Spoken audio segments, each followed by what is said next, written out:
What is up, everybody? Welcome to the Week 9 recap of the Coach's Quarters. I am your host, Jacob Meadows, and today we're going to cover the magic that was Week 9 of the NFL regular season. We saw some high highs, we saw some low lows, and we saw some crazy games that almost nobody would have seen coming out of left field. And today we're going to cover a handful of them. I'm going to touch on some topics around the league, and really we're just going to break down what we saw and kind of add some speculation that I can add to some of the situations going around the league. Right, we saw the Dolphins fall to the Chiefs in what was one of the games where, is Miami a pretender? I'm going to talk about this a little later in the show. Is Kansas City a weaker team than what we've seen lately? Are the Ravens the team to beat in the AFC? Are the Raiders back after firing Mark Ziegler and Josh McDaniels? Are the Texans alive and well in the playoff hunt? Is Josh Dobbs the GOAT? Is he the greatest journeyman quarterback of all time? Or, is he just one of the better players of our generation? He's super smart. He can step into any situation. And we're going to talk about him a little later in the show as well. So with that being said, let's jump right into Week 9. All right, so we are going to open this week up with the Texans. The Texans won 39-37 against Tampa Bay in what was an outlandish game, to say the least. Ka'imi Fairbairn ends up getting hurt. It opened the door for an offense that we had not necessarily seen prior to this week under Bobby Slowick. Right, we saw C.J. Stroud get to really open it up. We didn't stick to the run game when it wasn't working, which was probably the largest adjustment that we have seen Houston make so far this season. And because we were able to maybe not abandon the run, but not rely so heavily on a run game that was not necessarily as potent as we would have liked, we saw C.J. Stroud throw for 470 yards, breaking the rookie single-game yardage total record in the NFL. He threw for 5 touchdowns and 0 picks, albeit there was 1 or 2 throws that got away from him that probably should have been intercepted. They didn't. So C.J. Stroud had what was arguably the greatest rookie quarterback game in NFL history. It was miraculous. It was magical. And C.J. Stroud cemented himself as this enigma in the Houston fan base, where finally it seems like everybody's buying in. The dude is universally liked by all the fans. He's finally gained that fame that he deserved to have from day one, looking like the best quarterback coming out of the NFL draft in terms of being polished and being able to hit all of his throws and being the most complete quarterback. And we finally really got to see it in full display. Dalton Schultz finally broke out. He had 10 catches for 130 yards and a touchdown. Tank Dell was an absolute monster. He is looking like the biggest steal of the third round in this previous draft. He had 6 catches for 114 yards with 2 touchdowns. He's got 28 catches for 454 and 4 scores on the season, and that's in limited play. So it's really looking like Tank Dell was that primo addition that Houston needed. We had a running back that was kicking off and hitting field goals by the name of Dare Ogunbowale. The dude was all smiles Sunday, and it was miraculous to see, right? Not often do you see a running back have to come in and play kicker, but because of the injury to Ka'imi Fairbairn, you saw that the game really opened up. We were going for it on 4th down. It didn't look like we really had that third element to the team until Dare started taking kicks. He hits that field goal in the 4th quarter that actually ends up giving us the dub in the very end, won by 2 points. So player of the game goes out to Dare Ogunbowale. And that was the coolest part of the entire game. It wasn't C.J. Stroud breaking the record. It wasn't the offense doing what, the offense really should have been able to do all season, but really hasn't. It was the fact that we had a 3rd-string running back playing kicker, and he was just as good as Ka'imi Fairbairn has been. You have Jonathan Grenard with 3 quarterback hits this week. The dude is absolutely feasted off of offenses with Will Anderson eating up blocks. And it just looks like, he's going into a contract year. He's got 6 sacks with 21 solo tackles, 30 combined tackles this year. And Jonathan Grenard has really opened up, allowing our defense to be a bit more versatile. Will Anderson, again, as I just mentioned, the dude has been eating double teams all season. He has really turned this defensive line around. And it looks like after one more successful draft, the Houston Texans might be all the way back to like the Gary Kubiak days, something that us fans haven't really gotten a chance to enjoy in many years, courtesy of the Bill O'Brien era. And outside of that, you saw the resiliency of our secondary. So we saw MJ Stewart and Jimmy Ward go down with injuries, and you saw this secondary pieced together by pieces that are not the starting group pull together and really get the job done when it mattered. Houston beats Tampa Bay in what was a game that many pundits had Tampa Bay running away with no problem. And you know what? Let's freaking go Houston. Playing into the magic that was week 9. The next team that I'm going to cover is the Vikings. They won 31-28 versus the Atlanta Falcons. And Josh freaking Dobbs, exclamation point. Josh Dobbs is a superhero, right? This guy has bounced around from team to team as a perennial backup. He's the journeyman of our generation. Think of him as a Ryan Fitzpatrick, just with a degree in aerospace engineering, right? The dude's insane. He can go anywhere. He can do anything. He had the Cardinals competitive in every game that he played for them. And then this week, you know, he's traded to the Minnesota Vikings on October 30th. The game is on November 5th. Jaren Hall gets injured. He has a concussion. So who gets to come in? Josh freaking Dobbs. Dobbs absolutely goes off. And it's not like he had any sort of spectacular stats, right? Like, that's not what I'm hitting on. It's the fact that Josh Dobbs comes to Minnesota. He has no idea who any of his teammates are. He has no idea what the playbook looks like. He hasn't he hasn't practiced like any of these plays, right? Like, he is still getting acclimated to the culture of Minnesota. Comes in and beats Atlanta for no reason.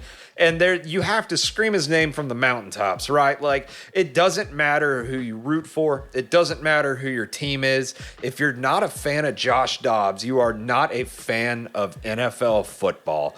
And it is magical to have watched him come in and beat an Atlanta defense that I and so many other people have talked up this season. It was incredible. It was just incredible, and there's no other way to talk about it.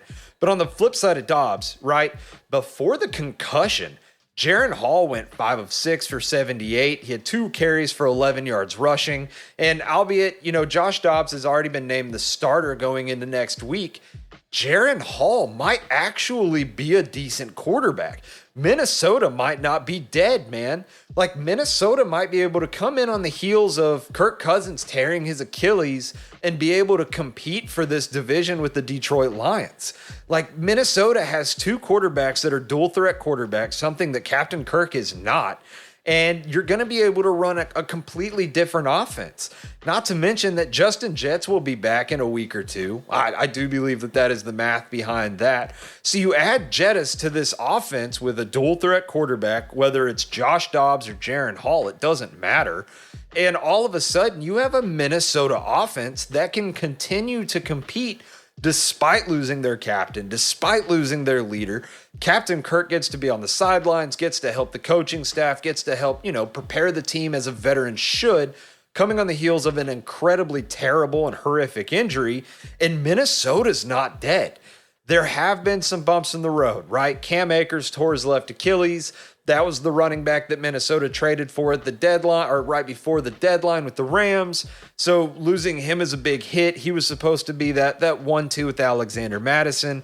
So they're going to lose out there. They're going to have to figure something else out at running back, maybe pull somebody up from the scout team, something to that effect.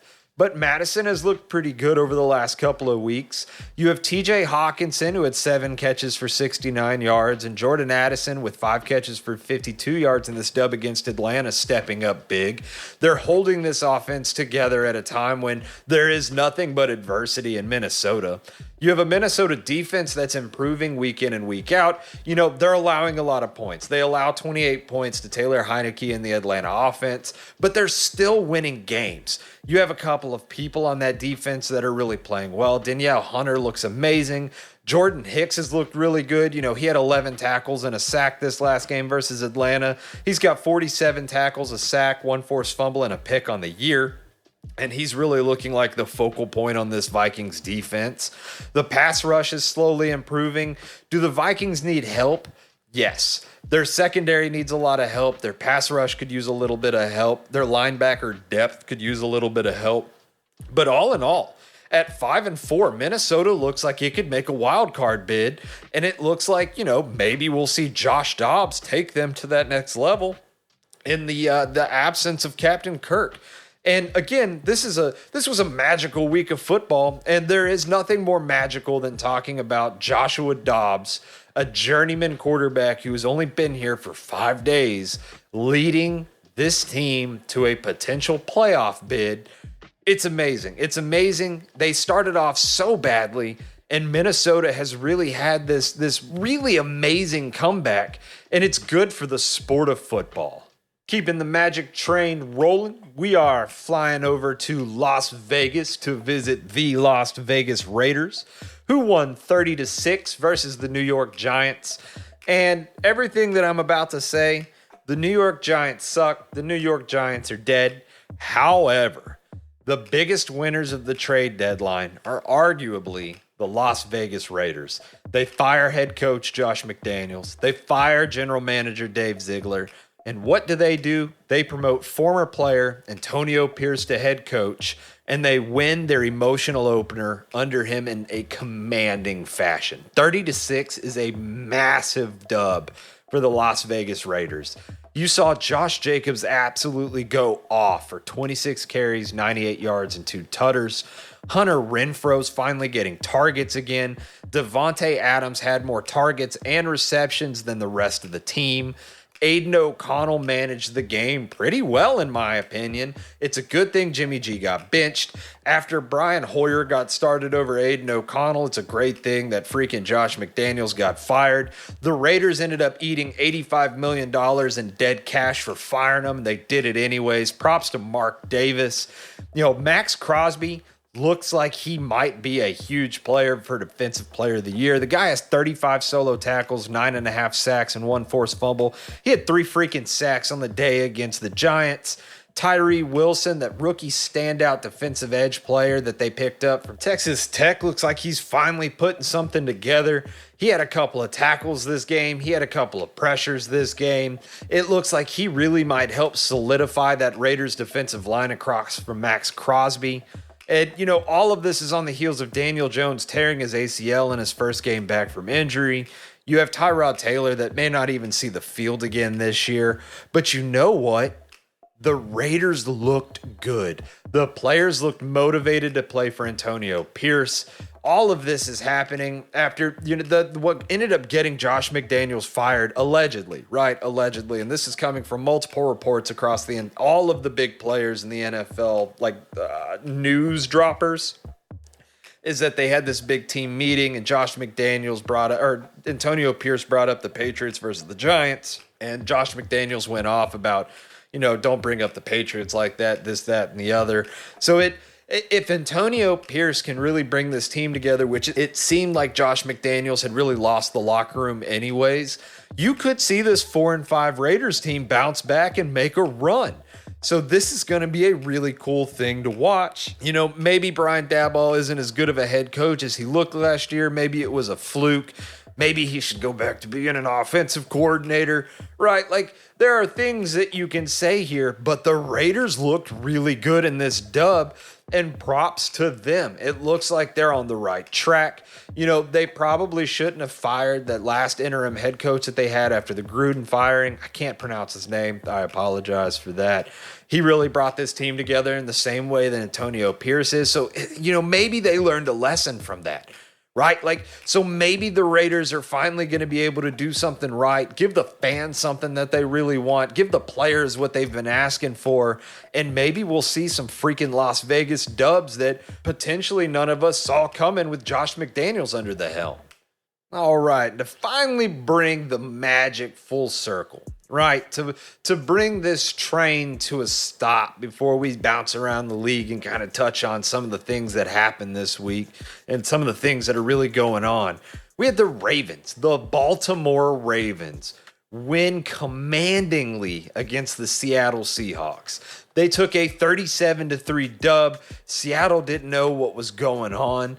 And the 7-2 Ravens look like the best team in the league right now. You know, take that with a grain of salt because there are a lot of good teams in the league, and you can say what you will about the Eagles or the 49ers or the Chiefs or, you know, any name drop that you would like, whomever you like. The Ravens look like the best team in football right now. And, you know, honestly, here in the TCQ headquarters, we are here for it. This run-first offense gained another stud with Keaton Mitchell. I'm not even sure who he was prior to this week. He had 9 carries for 138 yards and a touchdown. You saw Justice Hill and Gus Edwards both have terrific days. Lamar Jackson looked great on the ground. And speaking of Lamar Jackson, the dude looks absolutely unstoppable even when he's not scoring touchdowns. He went 21-26 through the air. He averaged 10 yards a carry on the ground, I believe. And he just looks so good. He posted that funny tweet out to all of his fantasy owners about being sorry that he didn't score and this, that, and the other. But he didn't have to. This Ravens team looks so good, and everybody is gelling together right now that it is magical. It just looks like magic on the field when they are playing football right now. We finally got to see Odell Beckham score his first touchdown in 2023. I love to see it. TCQ loves to see it. And the Ravens might have a top 5 tight end room. You know, Isaiah Likely doesn't necessarily have the stats on the season, right? He hasn't even eclipsed 100 total yards on the season. But between him and Mark Andrews, the Ravens really might have a top 5 tight end room. I think the potential is limitless for Isaiah Likely, and Mark Andrews is easily a top 5 tight end on his own. So you're looking at a Ravens offense that is run first, that has a litany of running backs that could be the RB1 anywhere else in the league. You have a top 5 tight end in Mark Andrews. You have a top 10 and potential tight end in Isaiah Likely. You have a young wide receiver room outside of Odell Beckham, but you have a young wide receiver room that is absolutely lethal anywhere on the field. And you have what is the X factor of this team, that is a defense that is number 2 overall. They're 3rd in pass yards allowed. They're 8th in overall interceptions. They're 1st in sacks. And this defense is absolutely unstoppable. It's star-studded, and everybody is playing up to the bill. Everybody looks like they're enjoying playing for one another. And this is a Ravens team that midway through the season, this is my pick to represent the AFC in the Super Bowl. You know, keep that magic train rolling, right? Props to John Harbaugh for building what he's built here this season and over the past couple of seasons, naturally. But Baltimore looks unstoppable. And until we really get to see them go toe-to-toe with one of the clear-cut leaders in the NFL, you know, kind of like how they beat the Browns, who have the number 1 defense in the league. You know, in my opinion, Baltimore should be at the top of the AFC.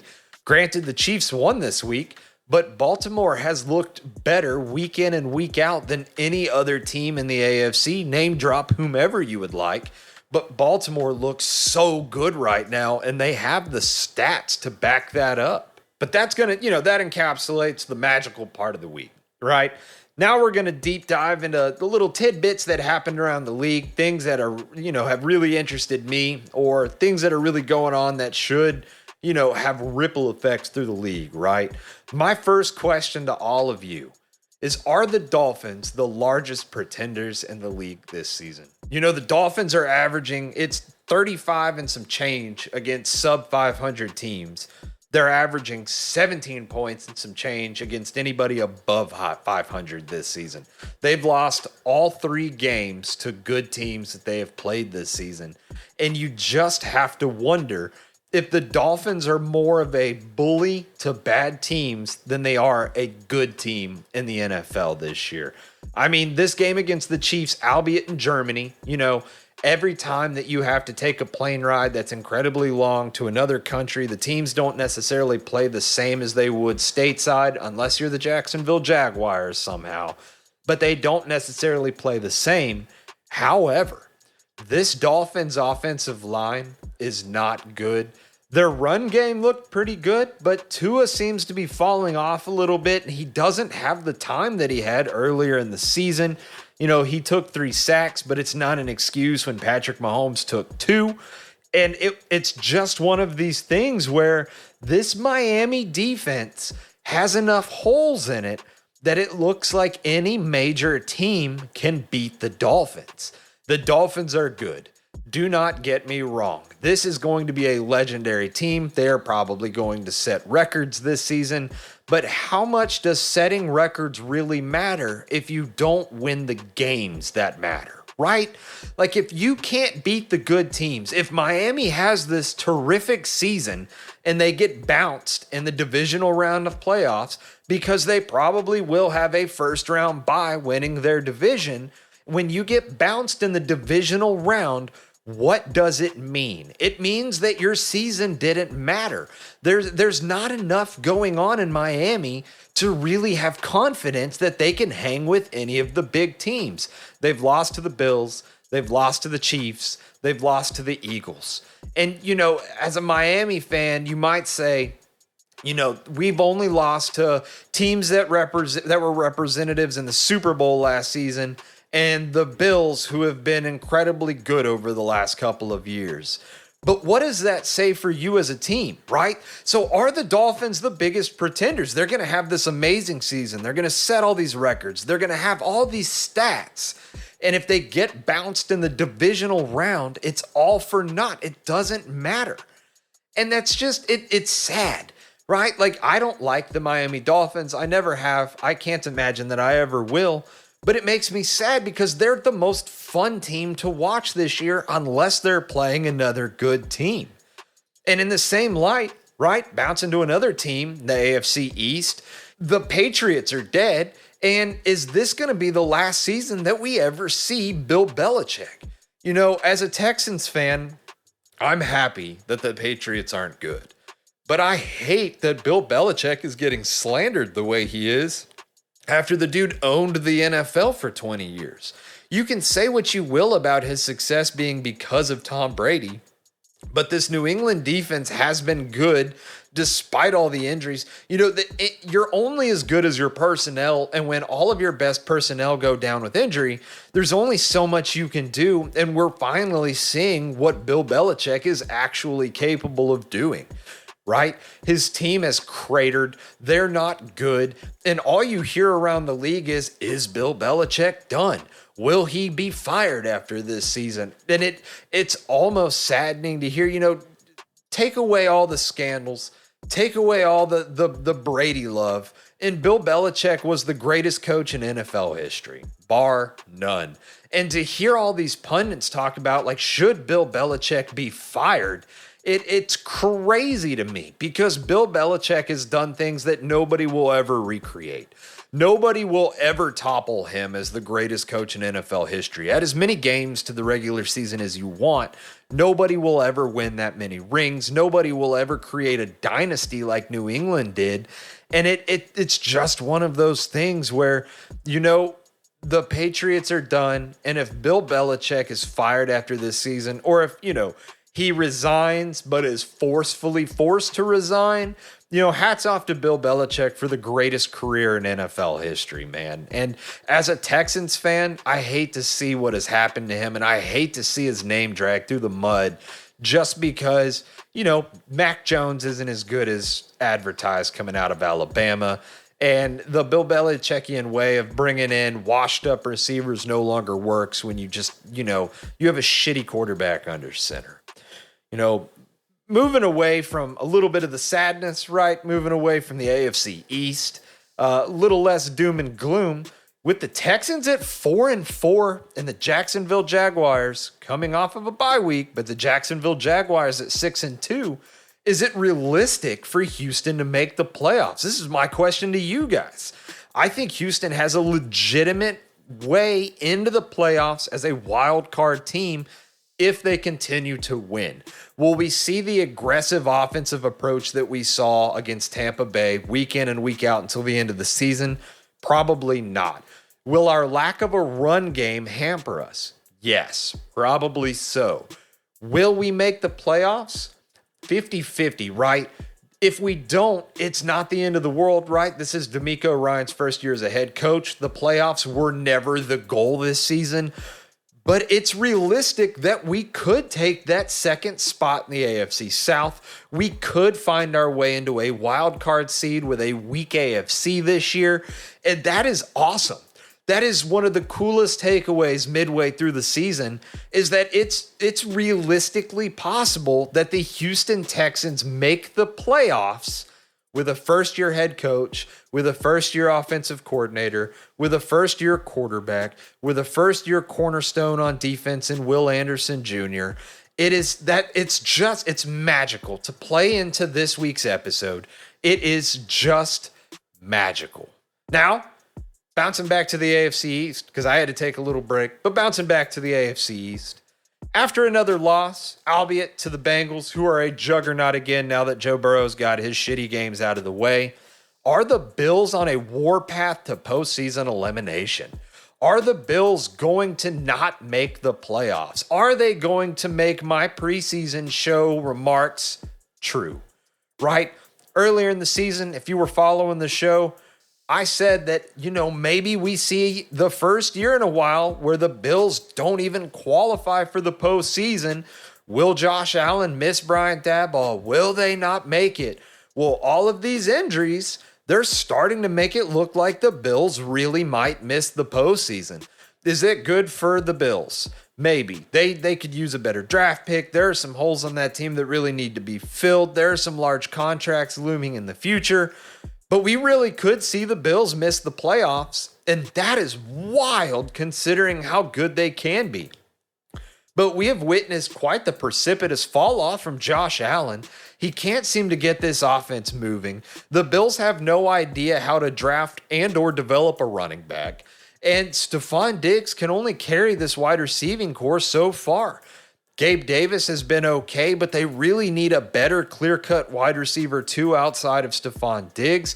Maybe we see the Bills lose Stephon Diggs after two subpar seasons in a row, the second of which they might miss the playoffs. And we really might see the Bills on a warpath to a soft rebuild, something that if you would have brought up 2 or 3 years ago, there was just no chance in hell that under this Josh Allen tenure, we would have seen.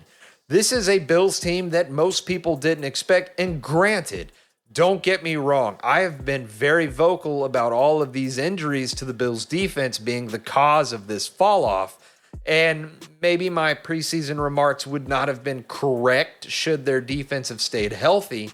But when you have an aging defense the way that the Bills do, injuries happen, and they happen to have an aging defense, and injuries have happened.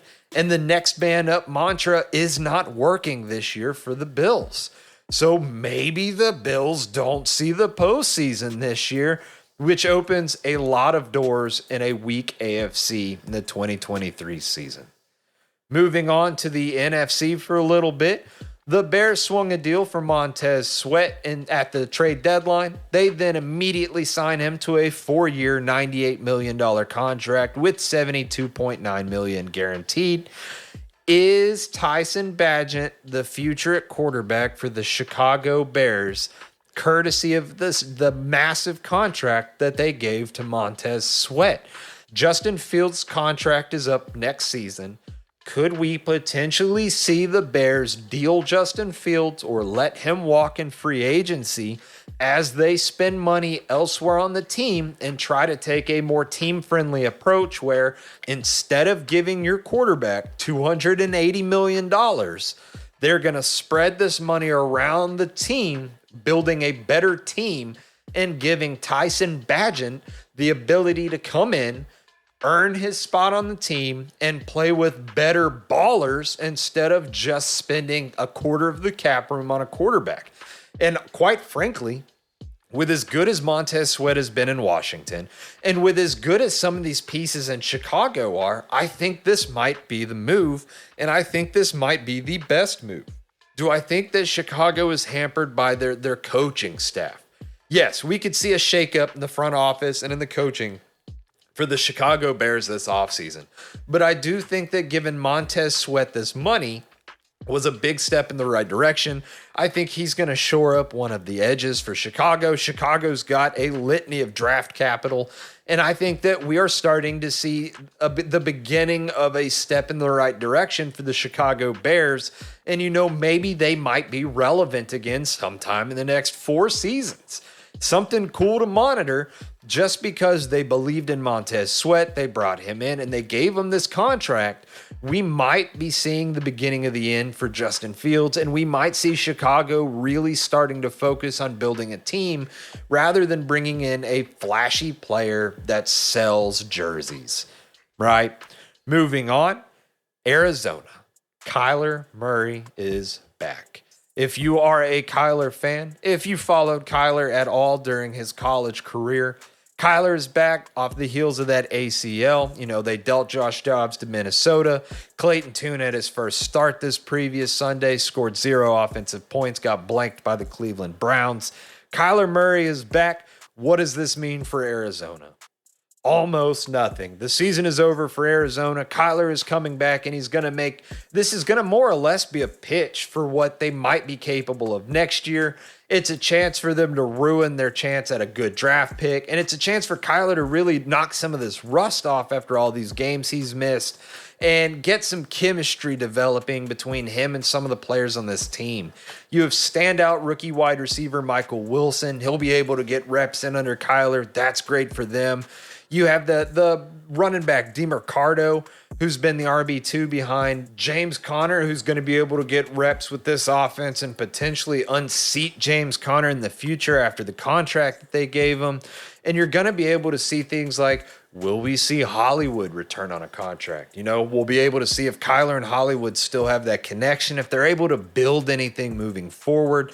And it's going to give this offensive staff an ability to really see what they have in Kyler Murray. Arizona's got first-year head coach, and this is really the opportunity that they need. He's finally back. What do they have? Right? Kyler Murray could be on his way out of Arizona. The coaching staff really needs the ability to see if he is somebody that they can work around, to see if he's somebody that's going to be in their future game plan. Despite the contract that he has, anybody is expendable, and you may see them want to move on should Kyler not be able to do what they need him to do. So the rest of this season is the perfect tryout for Kyler Murray to stay on the team that gave him the monstrosity of a contract that they gave him. Now, moving on, a coach that's near and dear to my heart, but it looks like we might be seeing the end of Riverboat Ron in Washington. It might be the Eric Bieniemy show for the Washington Commanders next season and forward. I know Washington won. They barely beat the Patriots. They dealt their 2 best edge players. But it really looks like Riverboat Ron really might be on his way out. It wouldn't make a whole lot of sense to cut him midway through the season. But we really might be seeing the end of Riverboat Ron as an NFL head coach. And, hats off to him for such an illustrious career. I've always been a fan of Ron Rivera. I loved him in Carolina. I love him in Washington. But it really feels like the Eric Bieniemy show is upon us. And it's going to be cool to watch moving forward what EB is going to be able to do with this Washington offense, who he's going to bring in for the defense, and really to see what the evolution of the Commanders is moving forward. This is a team that's been very up and down. It looks like they found their quarterback of the future in Sam Howell. You have Scary Terry and Curtis Samuel under contract. You have a couple of really good running backs in Brian Robinson and Antonio Gibson. You have a defense that's really shown flashes of being good no matter what personnel is on the field. They've got a few more holes on defense than they do offense, but This really is it's a team to monitor moving forward, especially if EB gets the green light. Then you have teams like the Steelers, who really might be the worst 5-3 team ever. You know, you have Washington, who looks like they might make a head coaching change at the end of this season, and they're almost 500. And then you have the Steelers, who are above 500, but really command zero confidence, right? This is one of the worst Steelers teams that I can remember. And despite being 5-3, it still wouldn't surprise me if they ended the season 8-9 or 9-8. You know, this is a Steelers team that's a couple of plays away from losing week in and week out, and they just don't look like the team of old. I don't know if Kenny Pickett is the quarterback of the future, because I don't think that offensive coordinator Matt Canada is any good at his job. But Kenny Pickett is not very good at Matt Canada's offense, no matter how you spin it. Najee Harris isn't great. It looks like he's starting to take a backseat to Jaylen Warren. Props to Jaylen Warren, but Najee was supposed to be the future.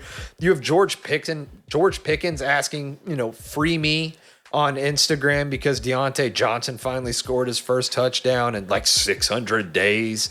And he doesn't seem to be a team player, but more of a me first diva, which is a hard thing to be in your second year in the NFL. And it just feels like there's not a lot of cohesiveness to this Pittsburgh team. Their defense is good. Their defense is always good. Mike Tomlin is good at building a defense. But this Pittsburgh Steelers offense, it gives a lot to be desired, right? Like this is the worst 5-3 team in the league. This is the worst 5-3 Steelers team that I can remember in recent history. And I can't imagine the Steelers making a run in this season, especially with Cleveland playing well. Now that Deshaun Watson's back, they looked really good. But you have Cleveland playing well. You have Baltimore that looks like a juggernaut. So I think the Steelers might be cooked this season. I think you might see them go on a losing tear despite a pretty mid schedule at the end of the day. And, quite frankly, I think this is going to be one of Mike Tomlin's worst units in history. So we'll see what the Steelers are able to do. But I am not high on the Pittsburgh Steelers this year. And to encapsulate the show, to really bring us to an end, Aaron freaking Rodgers is walking unassisted. No crutches, no boots. The Achilles healing quicker than any Achilles in, sports history. What is he doing? Is he eating children? You remember that South Park episode years and years and years ago where they were cracking babies open and drinking the stem cells straight from them? Like, it feels like that's what Aaron Rodgers is doing, right? Like, my buddy tore his Achilles, and years later it was still struggling in recovery. Aaron Rodgers is 5 months removed? The dude looks like he could dunk a basketball. Like, Aaron Rodgers is the epitome of fast healing with this. There's no other, this is magical, right? To end the magical show, you have the most magical comeback in injury history with Aaron Rodgers at 39 years old, returning to a walking form months after Achilles repairs. So this is nuts. We might actually see Aaron Rodgers play for the Gang Green again in 2023. And it's a realistic possibility that he could end up dragging them over the finish line into the playoffs. And how magical would it be to see the Jets make a run at the Super Bowl because Aaron Rodgers was able to come back from a torn Achilles mid-season after they lost him on the fourth play of week 1 of the regular season. What if he really does come back week 13, week 14, something to that effect? What if they're still in the playoff hunt and he is able to A, cross the finish line, and B, make a deep postseason run for the Jets? What a magical ending to what has been an amazing career for Aaron Rodgers. But that's my last little tidbit from around the league. This was my magic show to y'all. Thank you all so much for tuning in. Again, my name is Jacob Meadows. I appreciate each and every one of you. We grow bigger each and every show that we put out. All the love to my fans. Thank y'all so much. I will see y'all again either later this week or next week. I am out.